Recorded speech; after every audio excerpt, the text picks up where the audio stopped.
Assalamualaikum warahmatullahi wabarakatuh. Pada kesempatan kali ini kami dari kelompok 8 yang beranggotakan 5 orang, yaitu saya Rizky Amalia, Widya Dwi Aditya, Juan Andika Saputra, Adrian Syah Mahmud, dan Muhammad Taufik akan mempresentasikan materi pasir, mata kuliah bahan bangunan, dosen pengampu Dr. Andes Insinyur Ayudin ST MT IPU ASEAN Engineering ACP, dan Nurfadila Rohmadani MT. Baiklah, untuk mempersingkat waktu kita mulai presentasi. Yang pertama, definisi pasir dan sifat-sifat pasir akan dibawakan oleh Widya Dwi Aditya. Assalamualaikum warahmatullahi wabarakatuh. Perkenalkan, nama saya Widya Dwi Aditya.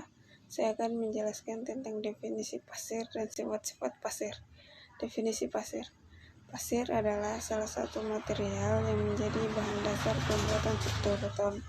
Pasir berperan penting sebagai agregat halus yang mengisi adukan beton tersebut. Sebenarnya ada pula jenis beton yang sama sekali tidak menggunakan pasir, tapi pada umumnya adukan beton maupun adukan semen menggunakan pasir. Oke, sekarang kita masuk di sifat-sifat pasir. Pasir terdiri dari butiran yang tajam dan keras. Pasir tersebut memiliki indikator kekerasan yang mencapai kurang dari 2,2. Pasir mempunyai sifat yang kekal. Apabila diuji menggunakan natrium sulfat, maka bagian yang hancur maksimal 12%. Sementara bila diuji memakai magnesium sulfat, maksimal bagian yang hancur 10%. Pasir tidak mengandung lumpur hingga lebih dari 5%. Apabila pasir tersebut memiliki kandungan lumpur lebih dari 5%, maka pasir wajib dicuci terlebih dahulu. Pasir tidak memiliki kandungan bahan organik yang terlalu tinggi. Hal ini dikarenakan bahan organik bisa melemahkan kekuatan pasir. Susunan besar butiran-butiran pasir mempunyai modulus kehalusan yang berkisar antara 1,5 sampai 3,8. Butiran pasir tersebut terdiri atas butiran yang beraneka ragam. Pasir harus mempunyai reaksi negatif terhadap alkali. Untuk beton dengan tingkat keawetan yang tinggi, tidak diperbolehkan menggunakan pasir laut untuk bahan agregat halus beton kecuali atas petunjuk lembaga pemerintah tentang bahan bangunan yang diakui. Pasir yang memiliki fungsi sebagai agregat halus untuk plesteran dan spesi terapan harus memiliki persyaratan sebagai pasir pasangan. Kelebihan dan kekurangan pasir akan dibacakan oleh Adrian Syah Mahmud. Assalamualaikum warahmatullahi wabarakatuh. Perkenalkan, nama saya Adrian Syah Mahmud dari kelompok 8 ingin menjelaskan tentang kelebihan ataupun kekurangan pasir. Yang pertama, kelebihan pasir di antara lain untuk melekatkan batu bata yang satu dengan batu bata yang lain, kita memerlukan spasi. Dan dalam campuran spasi terdapat dua komponen penting, yaitu pasir dan semen. Dalam membuat beton, kita juga memerlukan campuran antara batu, semen, dan pasir. Untuk melapisi dinding batu bata, kita akan membuat plaster ataupun dalam bahasa Jawanya pelur. Dalam campuran pelur tersebut kita juga memerlukan pasir dan semen sebagai bahan utamanya. Selanjutnya, untuk memasang lantai keramik kita juga memerlukan campuran antara pasir dan semen sebagai bahan utamanya. Pertama, campuran tersebut diletakkan pada dasarnya, lalu keramik digunakan sebagai penutupnya.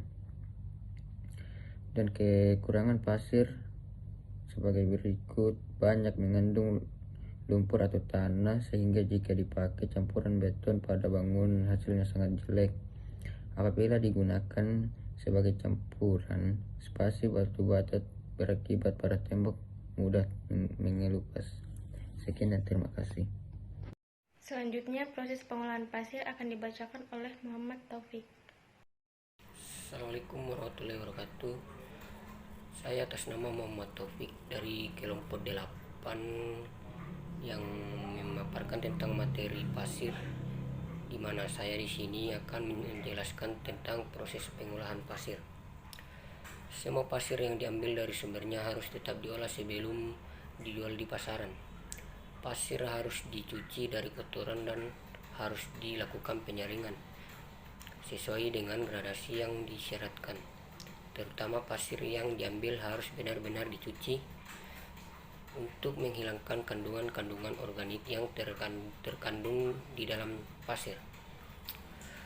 tanpa melakukan pembersihan atau penyaringan kotoran, baik itu dari lumpur atau dari kandungan-kandungan organik lainnya.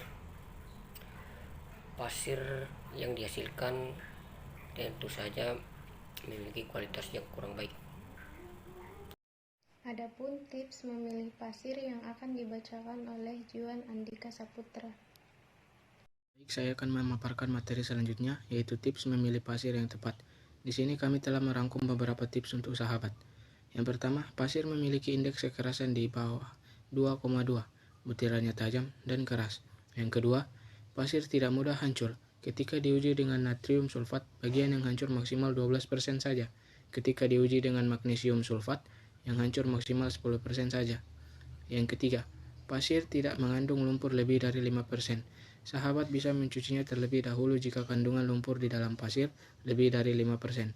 Yang keempat, pasir tidak terlalu banyak mengandung bahan-bahan organik. Yang kelima, susunan pasir harus beraneka ragam. Pasir memiliki reaksi negatif terhadap golongan alkali agar saat digunakan untuk membuat beton menjadi awet. Yang keenam, pasir laut tidak boleh digunakan untuk campuran beton, kecuali memang yang sudah direkomendasikan oleh lembaga pemerintah. Untuk memplester, lebih baik gunakan pasir pasang.